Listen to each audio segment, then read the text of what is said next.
We're getting set up. Just wanted to welcome everyone.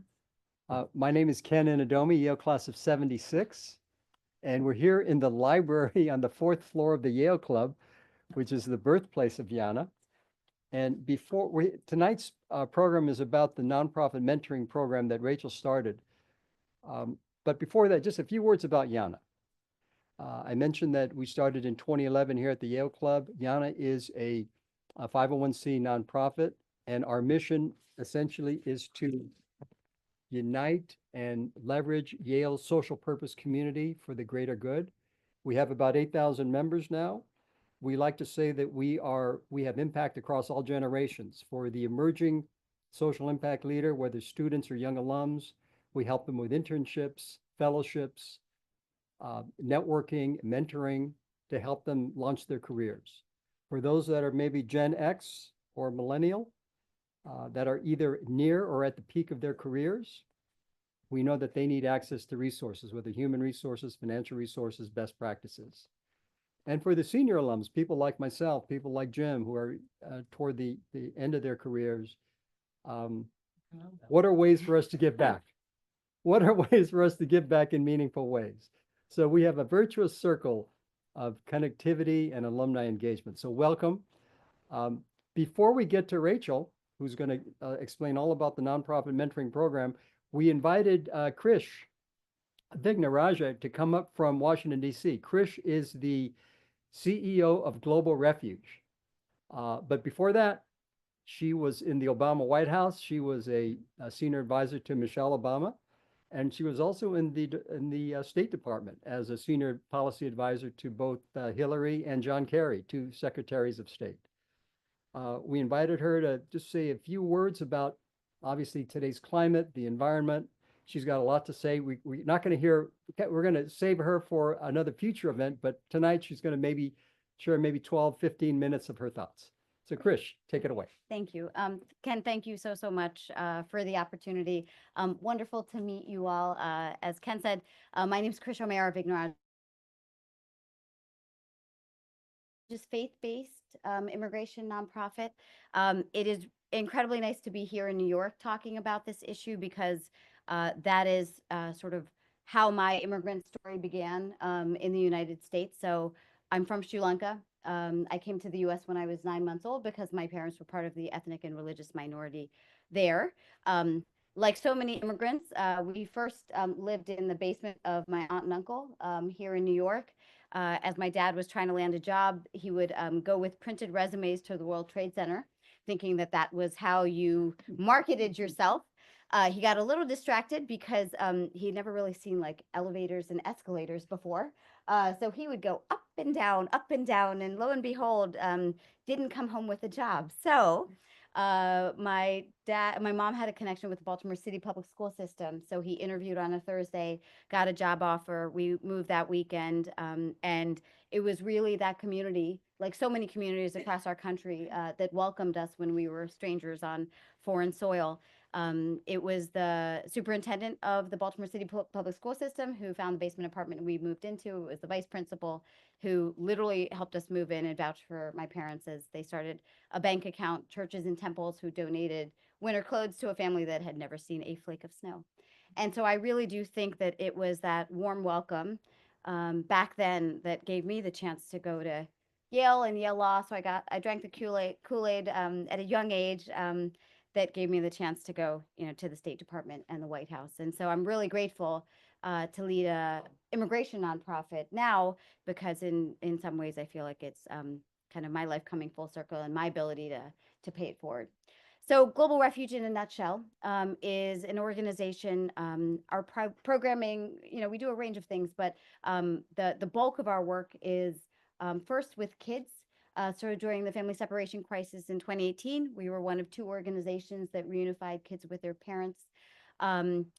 We partner with the Department of Health and Human Services and provide sort of the full continuum of care to unaccompanied children, most of whom have a parent or guardian here in the United States.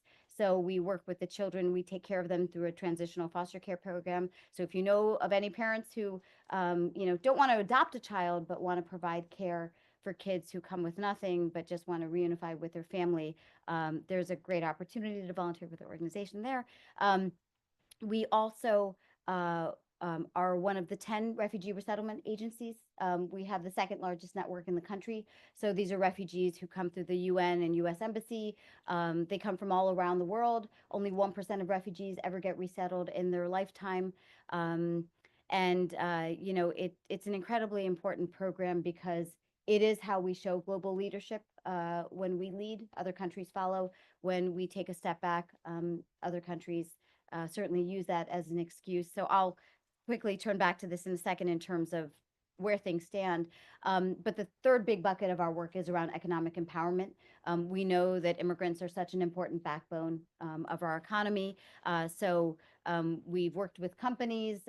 We launched 2 subsidiaries, one called New American Lending, one called New American Careers, that actually provides micro business and personal loans, as well as places individuals with companies, and tries to help employers better recruit and retain immigrants in their workforce.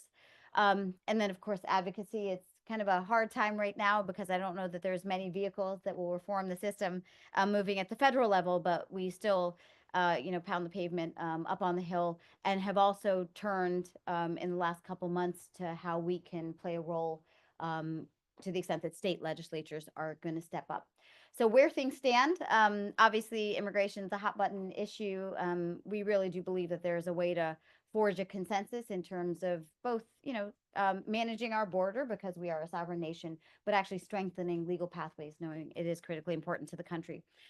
So one of the biggest challenges is probably what you've seen has impacted not just us, but many nonprofits, which is the freezing of federal funds.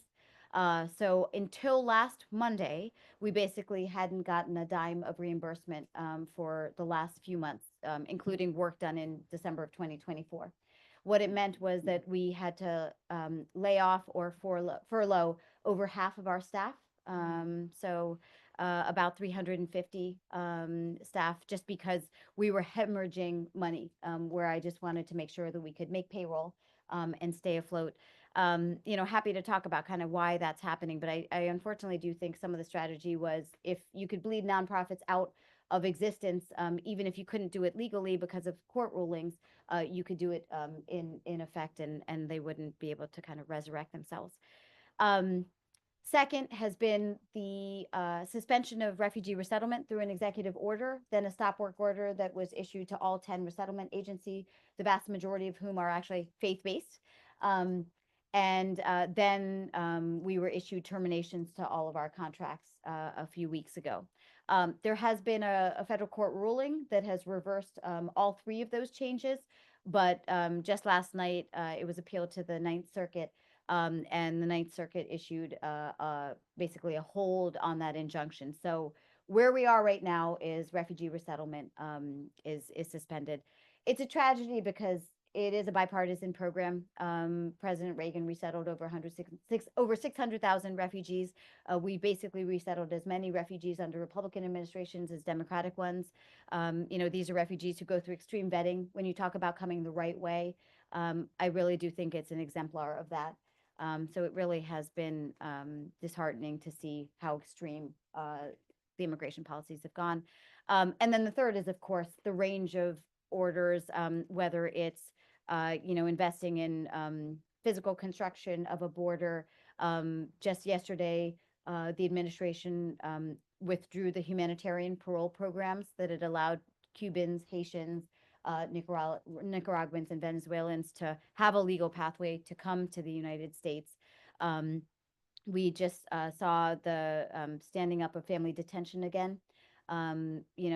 Talk to any child advocacy organization and they will explain the impacts on kids when you detain them. There's obviously better ways. We've pioneered some alternatives to detention where you meet the same goals of having families show up for their ICE meeting, their court hearing.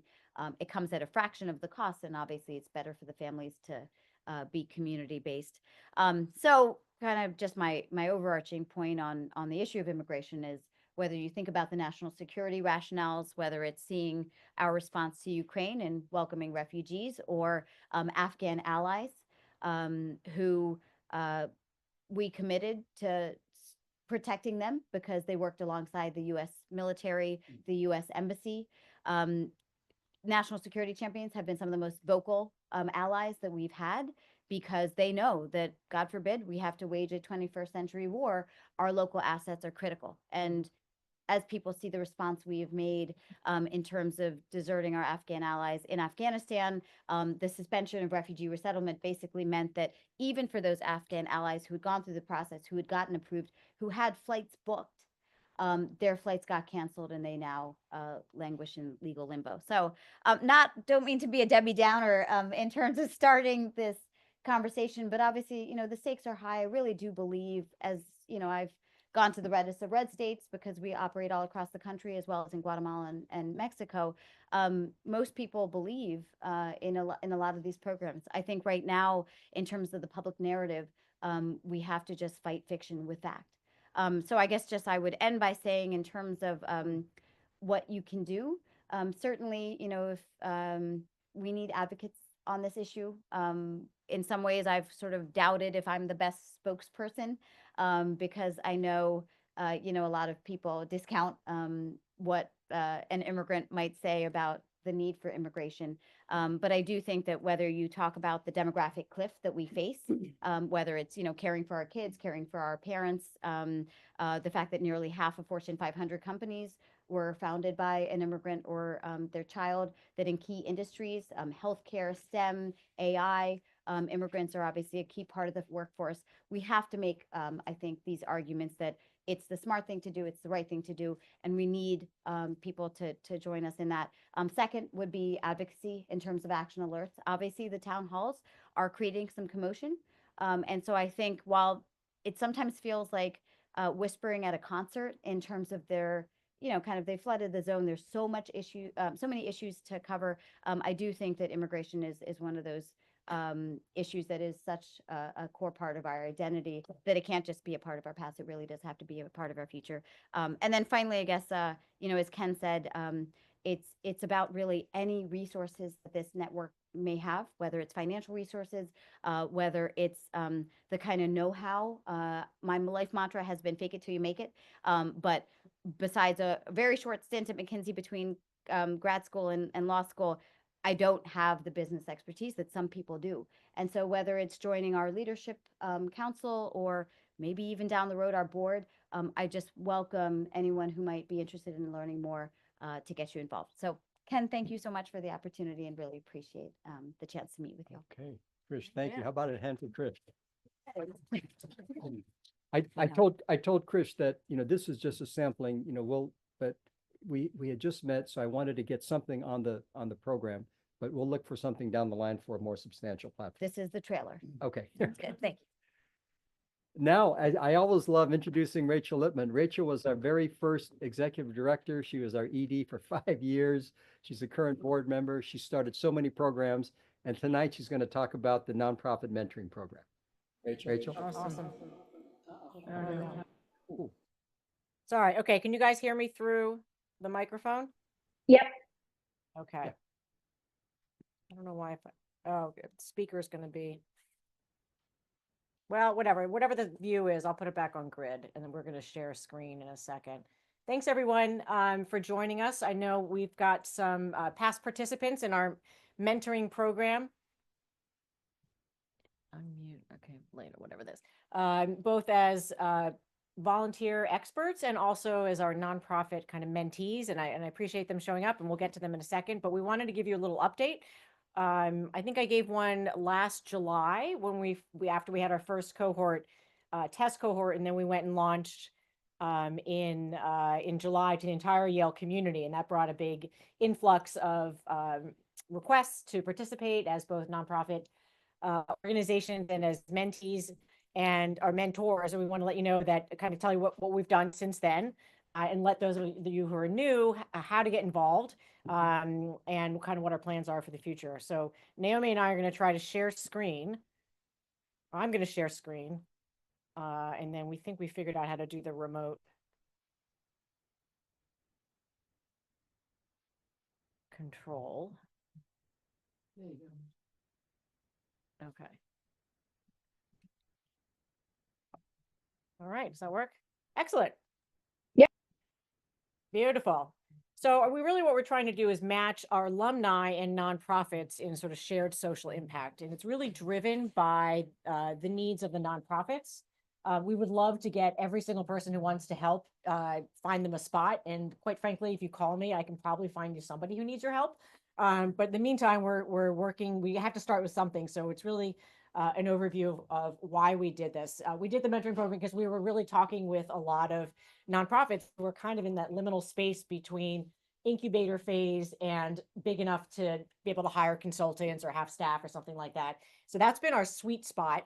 And we also knew that we had a lot of really smart, and Ken has always said there are 180,000 alumni out there, and almost everybody is involved in sort of social impact as a volunteer, as a donor, a board member, maybe they work in nonprofits or government. And so we thought there's just so much capacity. How can we put these things together? And Ken's been an amazing job. So obviously we talk about the nonprofit needs. They need advice. Sometimes they have very specific projects they need. There are other platforms out there that can do that. Someday, if we had enough capacity, we'd figure out if someone need help with the website, we could get them a YANA, a student. But right now it's kind of larger issues, and we know we've got alumni interests. We're going to go over what our mission, vision, and values are, kind of how the program itself works, why we think it benefits everybody. It benefits YANA, it benefits the volunteers, and it benefits the nonprofits. Obviously, it benefits the wider community because we're helping the nonprofits execute on their missions. Tell you a little bit about how the process works, and we'll hear from some participants. We'll show you some impacts and testimonials, and then opportunities for involvement, and we'll have a little Q&A, but feel free to interrupt me at any time if you've got a question. So we figured out our mission is really to harness the collective knowledge and skills of the Yale Alumni Network to empower nonprofits to maximize their impact. So we want to help drive positive change in the world by engaging all Yale alumni's professional skills and life experiences, and offer those pro bono services to alumni-affiliated nonprofits in a time-effective, impactful manner.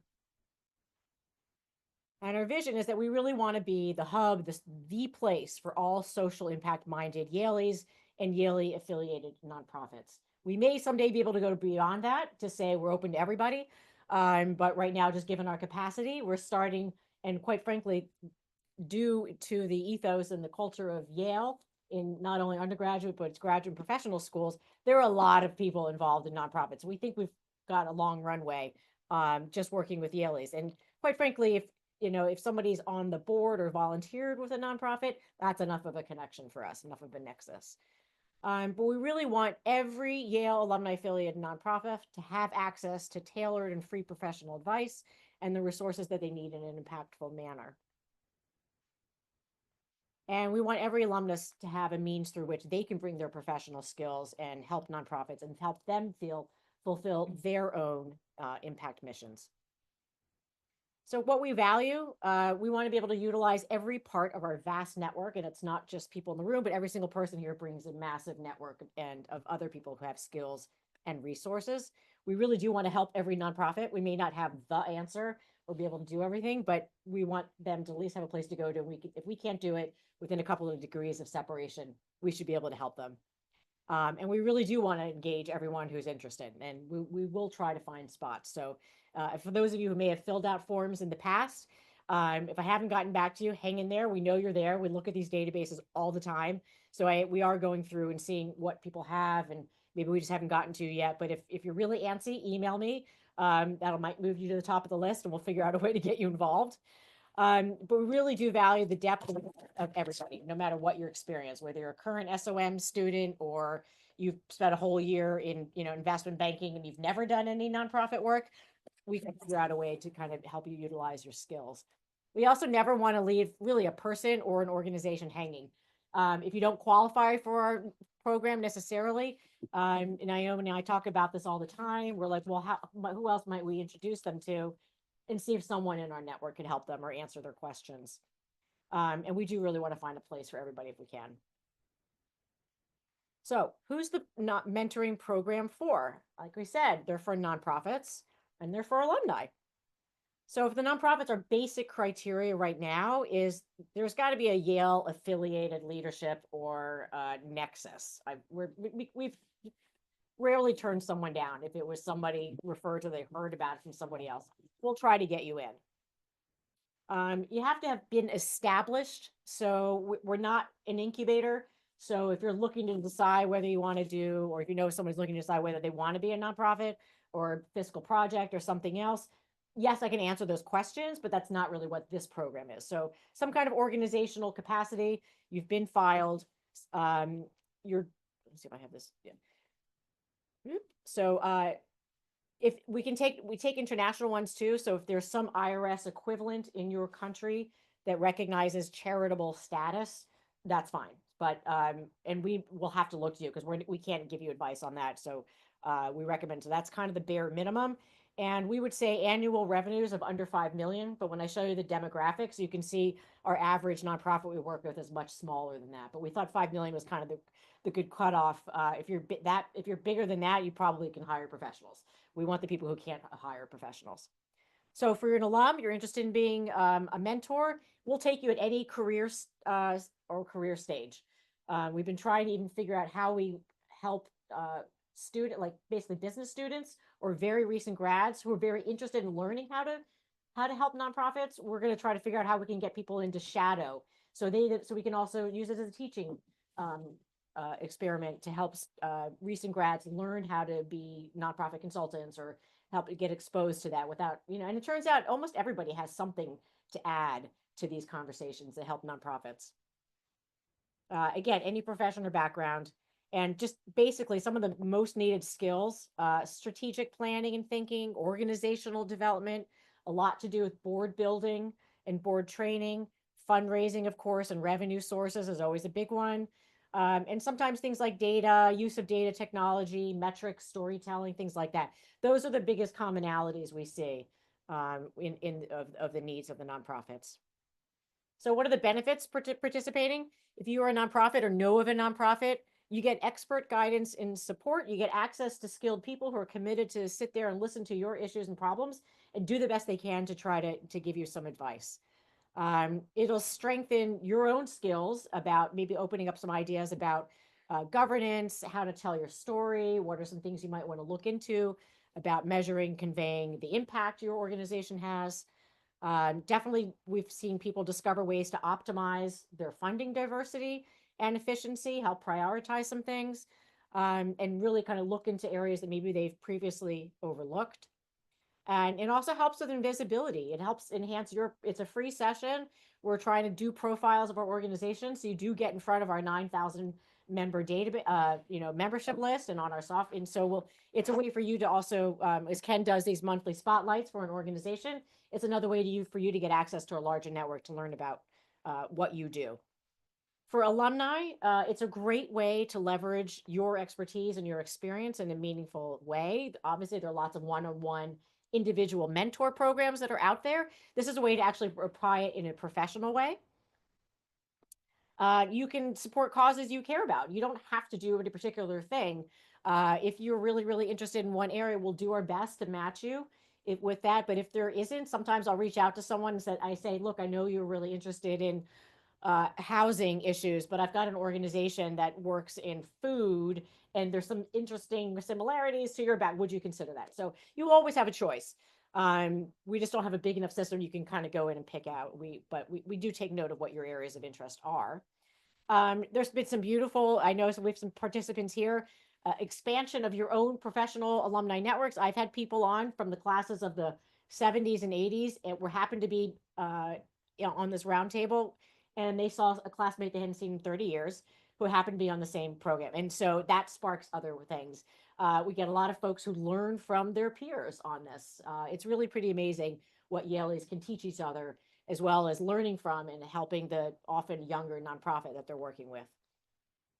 And so with that, you get to develop new skills and insights. I know I learn a tremendous amount every time on one of these. I know I think our volunteers can attest to the same thing. It's always, I never thought to work with a nonprofit or ask a nonprofit that question. So it's really benefit. And the other thing I want to say for the alumni, it's really an antidote to loneliness. If you want to feel like you have meaning and you're needed, we need you. And we can all help with that. I can tell you, we got a lot of folks who are I've seen apply, who are in the kind of retirement phase. And I think, as we know, anecdotally in our country, a lot of people, there is isolation. I mean, like YANA is a great hub. It's a great community builder. And this is a way to actually really have some very concrete advice. And we can always figure out some way if that doesn't work for you. So, all right. So the process. Oh, Naomi, can you take over right away? Okay, there we go. Can you hear me There now? we go. Yeah. My screen has disappeared. No, we're just, oh, because it's a share screen. Okay, so as long as we can see the slides. Yeah, we can see the slides. Absolutely. Perfect. Thank you. Hi, I'm Naomi Ruttenberg. I'm class of 1981 with a background in nonprofits, and retired last year, was looking for things to do, just some of that demographic that Rachel was just describing, and happened to respond to an email from Rachel, and been very fortunate and honored to be her partner or support in developing this program. So I want to take a few minutes to tell you how the program, how the process works. As Rachel noted, we're recruiting and trying to engage more nonprofits as well as more alumni. So we have a little bit of a process on each side. So we ask nonprofits, we're constantly soliciting them to put in an organizational intake form, and that leads to a needs assessment form and further conversations. And what we're trying to extract from these conversations and these forums is really what are the needs, what are the top questions of the nonprofit that would benefit from this kind of mentoring and roundtable discussion. So sometimes we exclude things that are very specific, like we need a website built, but more that we are growing rapidly and we need to know how to sequence and prioritize and how to engage our board. So trying to bring things to kind of a strategic or high operational level. Rachel, I am not advancing. Yep. Mm. There you go. It is. Okay, great. It's faster for you. Thanks. At the same time, we're trying to gather information from the alumni, particularly what they're interested in doing and their experience and skills. And then the team, which right now is Rachel and I, do this matching. So we have a round table, we've enlisted a set of questions, and we think about what kind of skills and experience might be helpful to them to be all at the table together, and look through the database of alumni who have raised their hand and said, like, be a volunteer, and do some matching to see who might be a good fit, and reach out, and when it works with dates and logistics and things. And then we have a bit of a participation agreement, just to at the level set expectations of what we're asking people to do and what we're not asking them to do, so they can manage what the commitment is, and get bio information. So going into the roundtable, people have some idea who they'll be speaking with. The roundtable itself is a 1 hour. Well, actually, we do 30 minutes ahead of time with the volunteers to review the questions one more time. And really important conversation takes place in that 30 minutes is what should the nonprofit be asking for advice on that they didn't know to ask? What do they don't know that they don't know? And that really elicits some really good questions. And then we join the nonprofit, we have the ED, we have some of their senior people. Most of these nonprofits, as Rachel said, are small, they don't have a lot of staff, but it's good for this, the staff or the board, we do have to all be part of the conversation, to hear the questions and answers and have more people also recall. We also do record the conversations and share it with everybody at the roundtable and the nonprofit if they want to go back because they want to hear something again, or they don't want to spend a lot of time taking notes during the hour itself. They can use the recording. And then we really encourage the nonprofit to develop an action plan, and do that either with subsequent conversations with the volunteers or reaching out to them to help with that action plan, to move them forward from that conversation. So we try to get everybody prepped so we can really take good use of that hour, and also use it as a launch pad for continued conversations and follow up to have some action after the 1 hour discussion. And we are, as I mentioned, we're doing ongoing monitoring. We're trying to track volunteer hours, so we have some of our own metrics, and looking at how we can do follow-up. Sometimes the nonprofits have reached out to alum who are part of the roundtable, to continue that conversation, to start a new conversation, to have monthly check-ins. Sometimes I've gone back to Rachel and myself to ask questions and ask for maybe an additional resource or another person in the network. But we're trying to, right now it's informal, and we've been talking quite a bit about how to formalize that follow-up to have a more, another set of activities beyond the hour roundtable. So to date, we've had 19 roundtables. The median budget has been 275,000. Some of them have been much smaller. 1 and 2 have been much larger. The median age of the organization is about 6 years, so they're pretty young. Very small staff, as you can see there. They really range wildly in where they are based, because we have Yale alum who are trying to work at social impact around the globe. So from South Sudan to Texas, New York, New Jersey, Connecticut. I was in touch with somebody in Nigeria today, somebody in Ethiopia. So they really do cast the net quite widely. The missions of the nonprofits are also quite broad. Several are around youth development or education, but we've had mental health, environment, substance abuse prevention, various clinics and research.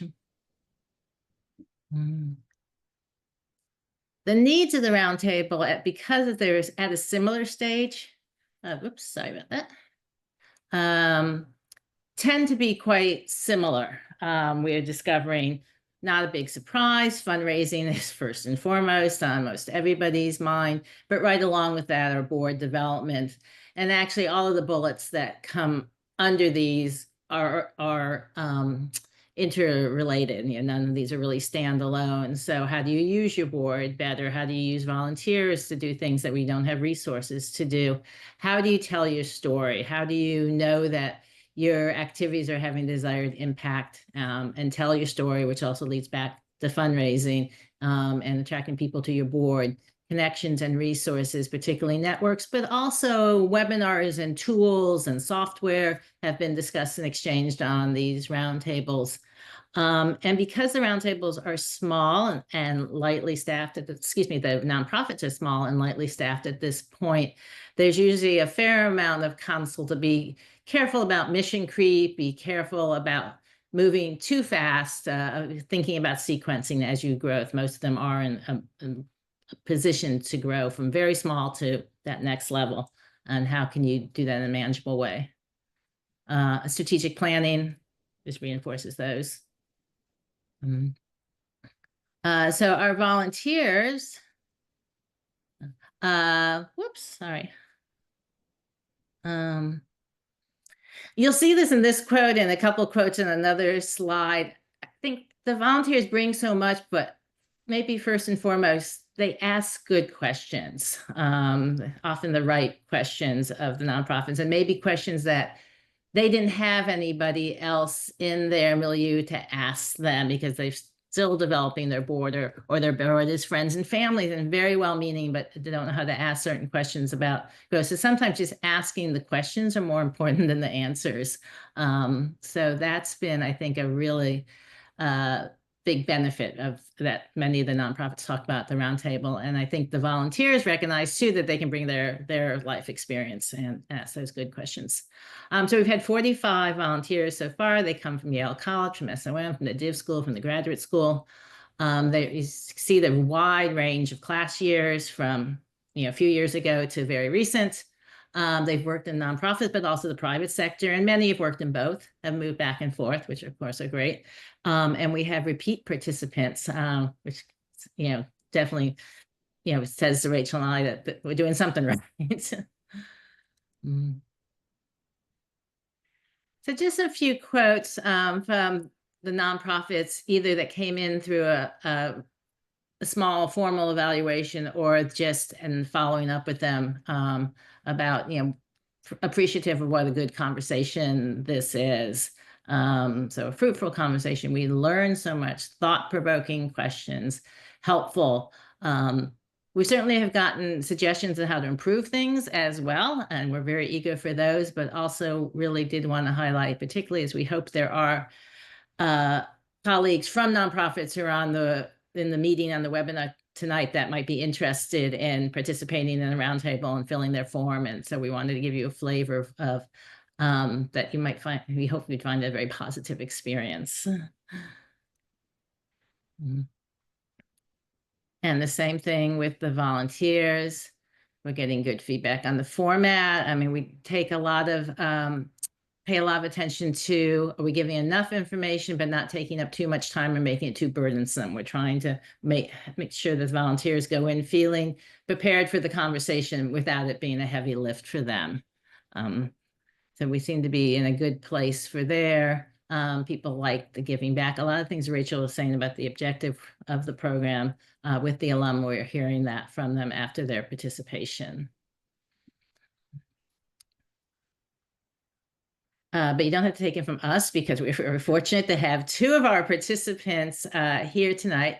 We have Michael Sanchez, who's the executive director of an education nonprofit called Circle Match. Circle Match offers college advising to students attending low-income high schools who are disconnected from the college-going process and brings them back as advisors to their communities and to the next cohort of students behind them.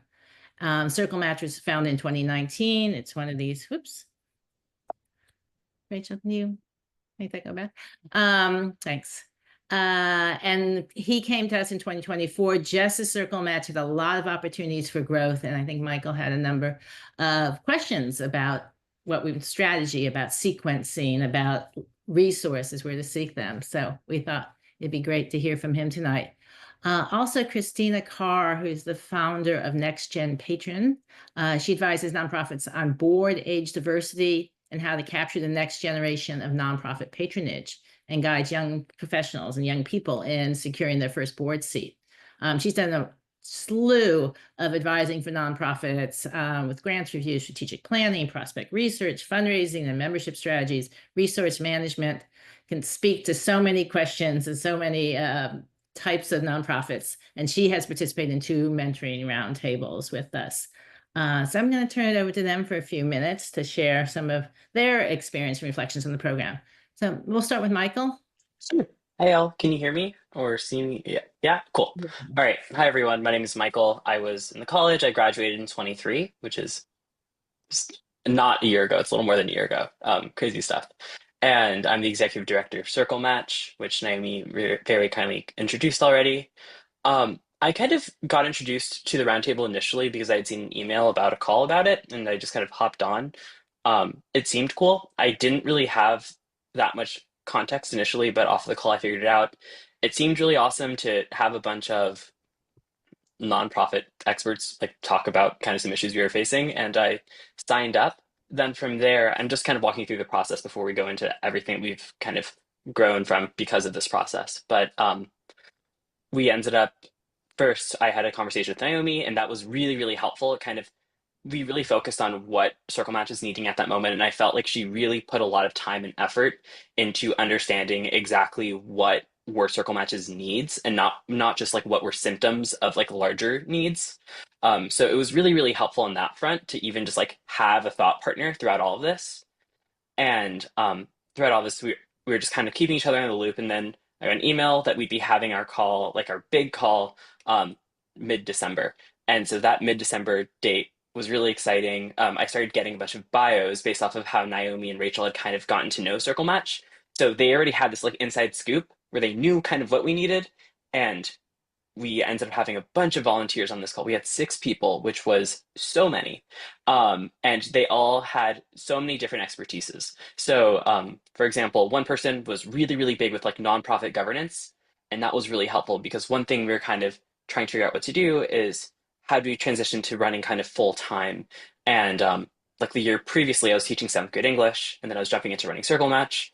And it's like, what do we need to do for that? So having that person is super helpful. Then we had people who were experts in education and college access. And so that's a completely different niche, but also really important because we work in the college access landscape. Then we had people who worked in foundations who are also there. And so we had a bunch of people with different kinds of expertises and just that kind of, I think, all of that kind of made it so at the meeting we were hearing a bunch of different perspectives at the same time. And they're all kind of in conversation. it kind of felt like what sometimes goes on in people's minds. They're like, I don't know what to do next, but we actually had an outcome because people were talking about it. Um, so again, that was really awesome. As per the actual outcomes, I was able to actually create relationships with a bunch of people who were on the call, and we had like emails back and forth. One of the most tangible things is one person on our call connected us to Deloitte for a case study. So right now we're like emailing back and forth to Deloitte about actually starting to get a free case study written about circle match, which is going to be really helpful for larger grants. And that was just like a connection that was made and just really amazing.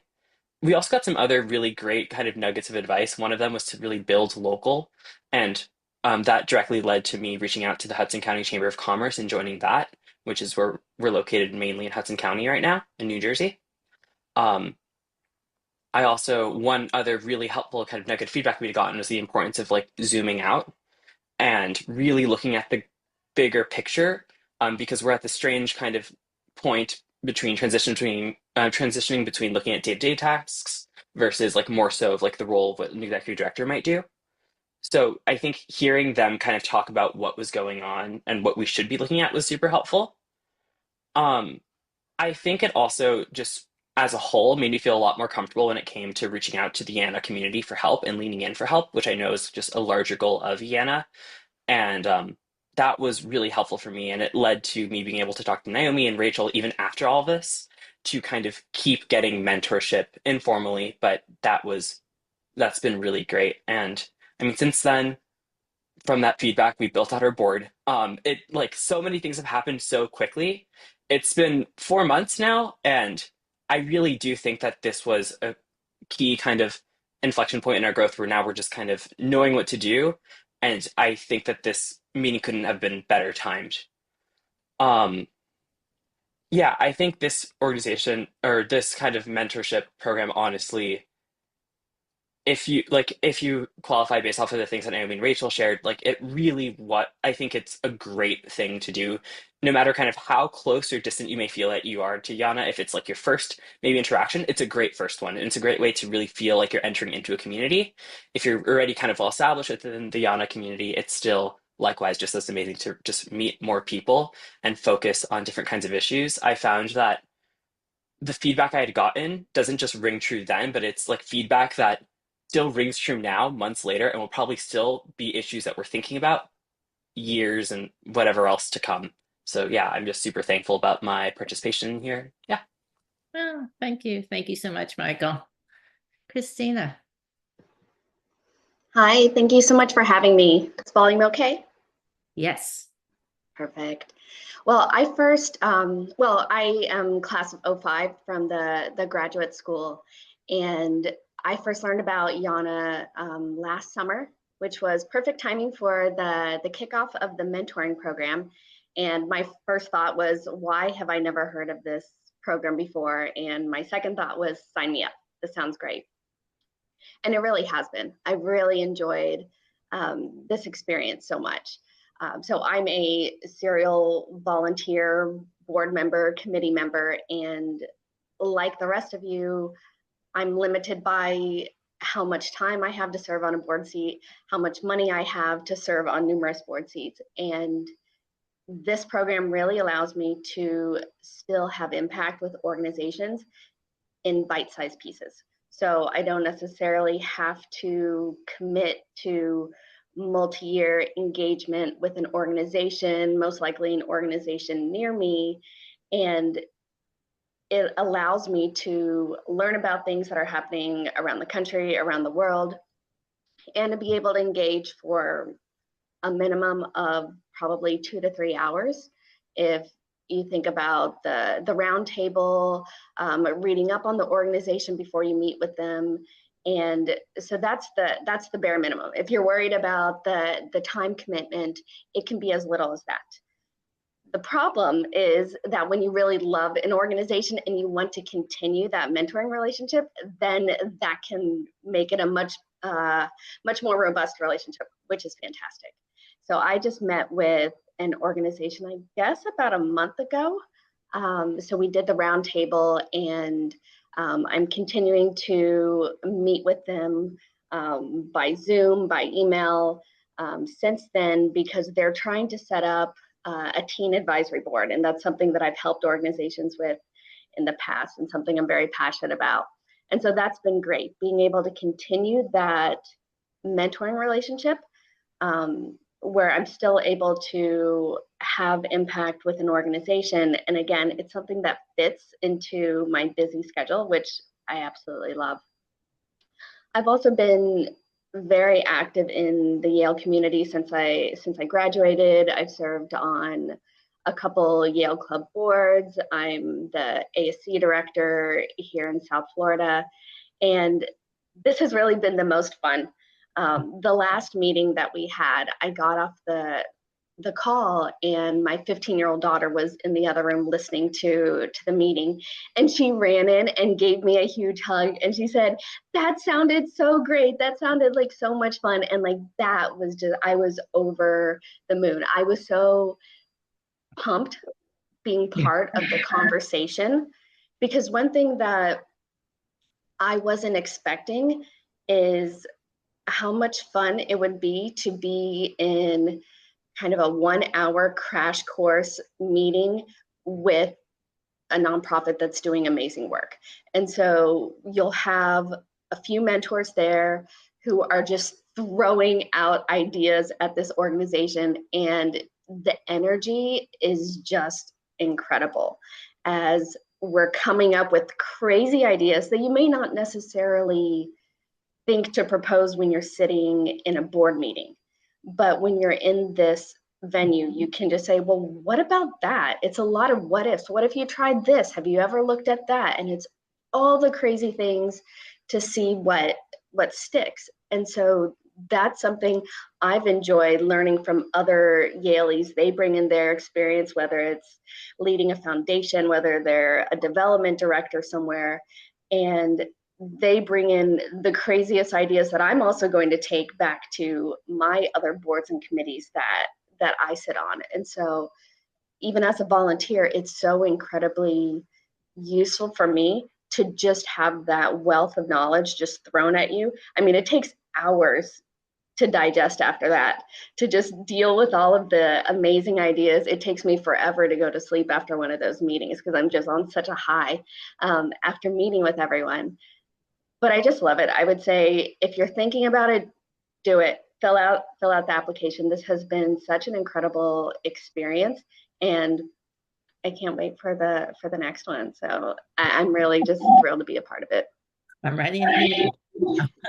Thank you so much, Christina. I think, Rachel, our last slide was just the how to get involved, basically the contact. Let's see. Yeah. So whoops. You can talk to either of us. It's Rachel at YaleNonprofitAlliance.org or Naomi at YaleNonprofitAlliance.org, and we can tell you more, give you more information, both either of your nonprofit or an alumni who's thinking about volunteering. They complete the organizational intake form, which we can point you to, and that may be what the QR code is, which is not a very onerous form. And sorry, I have to go back to the individual slide. And yeah, it's the same thing. The individual intake form, again, is a pretty short form, volunteer to join a roundtable. And of course, always support us financially would be greatly appreciated. We are an all volunteer effort on this mentoring program. I would say thank you, Naomi, and thank you to Christina and to Michael for sharing. So happy you guys all had a good, positive experience. So in addition to that, the second bullet point, volunteer for the program operations. Naomi and I running this ourselves, we could do more if we had more capacity.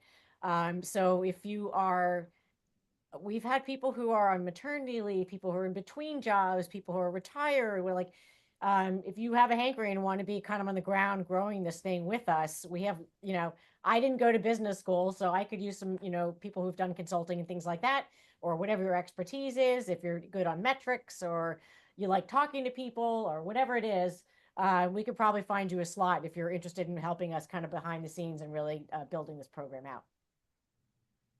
I think that's it for now. Thanks, Rachel, for underlining that. And what do these QR codes go to the? Those are our forms that they're on our website. If you go to YaleNonprofitAlliance.org, I think it's right on the top of the page, and there's a button, right, Kristen? Yeah, that says, learn about our nonprofit organization. And it takes you to the page and it says, are you an individual or your organization? And you can sign up for both if you happen to be on a board and you want to, and your organization, you've talked to them and they think that, they'd be good, you can do them. And if you also want to be a mentor, you can sign up in that capacity as well. We just have two different forms because we run, it's just a way to keep the data separate and matchable. Oh, thank you, Kristen. It's in the chat. Any questions or thoughts or other thoughts or ideas? Rachel, can I make a comment? Yeah, Jim, how are you? I'm good. Good to see you again so soon after last night. Sorry. It was the Yale Alumni Association of Rhode Island annual meeting last night. Right. Happened to be there, so we were I both just out there. really wanted to sort of double up on Christina's comments. I work a lot with the social enterprise group here in Rhode Island, Social Enterprise Greenhouse, and do a lot of mentoring and coaching of nonprofits and for-profits with the social mission. I also do a lot of mentoring of individuals through Yale Cross Campus and the HBS similar program. And one of the things I find as I talk to my colleagues my age and talk about what I'm doing, they'll say, well, I don't have any particular expertise, which is really not the point in my view. You have life experiences. I realize how uninformed I am, and asking the dumb questions is very easy for me. But it's helpful for, I think, then for the nonprofit to be able to crystallize their answers in a sort of a pitch presentation basis. So the benefit I find is learning so much about things that I otherwise knew nothing about. The other aspect is a lot of this, running a nonprofit is very difficult. It always bothers me that 70–80% of a management's time is spent trying to raise money just for the next year. And most nonprofits, the organizer, founder wants the mission. They want to focus on the program. So I find that being a cheerleader, a supporter, a shoulder to cry on is also a very strong attribute. So I just wanted to sort of double up on what Christina was saying, and sign me up. Well, We will. any other questions or comments for anyone?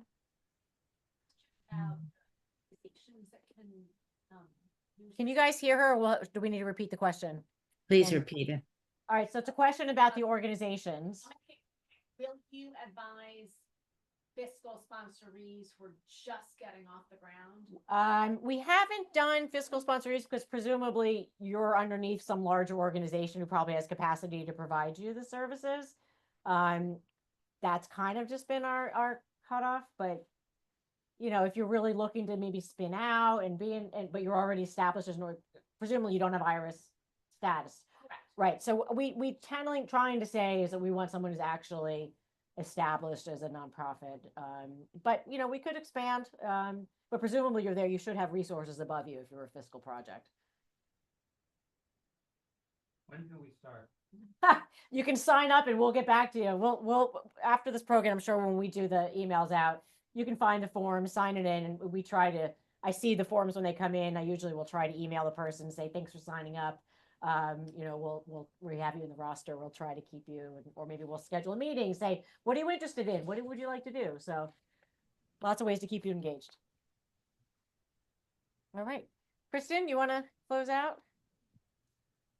Yeah, thank you, Rachel, Naomi, Michael, Christina, and everyone in the room. Folks who don't know me, my name is Kristen Urquiza. I'm the newer executive director of YANA, taking over from Rachel and then Lisa. And I think this program is as we've heard, just a really inspiring, and just kind of wanting to wrap the conversation up with, recognition that this is a really hard time in the history of our country and for nonprofits in particular. So you all being here together in this space, wanting to learn more, for doing the work, and for raising your hand to volunteer or to ask for help, I think is incredibly brave, and the type of courage that we all need to be expressing right now. Our nonprofit ecosystem needs us more now than ever. And so I am really grateful to be in community with you all, and really excited to plug you all into the great offerings that we have. So I'll close it there. I know the folks in New York, you all tend to have fun with cocktails and dinner. I'm jealous. For folks who are not in New York, I hope to see you on another YANA event in the not too distant future. And I really appreciate your support of our programs, both as contributors and as volunteers and supporters. So we'll see you at the next one.